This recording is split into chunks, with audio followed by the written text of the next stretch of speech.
जय बाळूमामा. मामा तुम्ही कधी आलाय सेवेत आपल्या बाळूमामाच्या पालखीमध्ये? काल आलोय.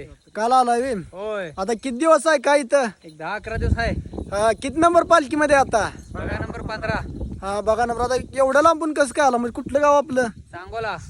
सांगोलवरून एवढं लांब कसं काय हो? सांगोलवरनं आलो. जरा मामाची आवड आहे, मेंढरांची जरा आवड आहे, हा त्यामुळे आलो जाऊन यावं म्हटलं जरा.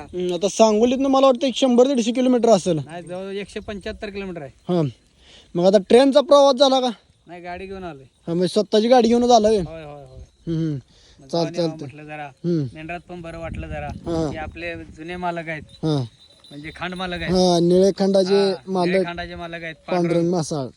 त्यामुळे आपली ह्यांची दोस्ती माझी दोस्ती आज जवळजवळ कमीत कमी 2 वर्षाच्या पाठीमागणं होती. म्हणजे ह्याच्या आधी पण 2023 ला आलतो एक वेळ. म्हणजे ह्याच्या आधी पण आला होता काय? एक वेळ येऊन गेलोय. हा आता म्हटलं आठवण आली, एकदा जाऊन येऊ आणखी एकदा.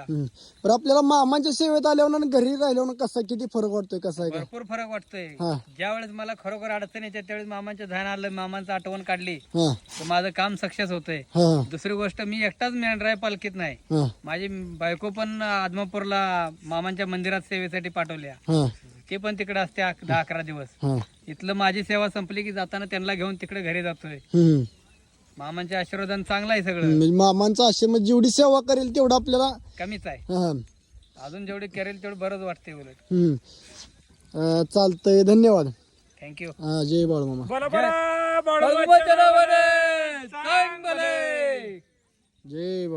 जय बाळूमामा. जय बाळूमामा.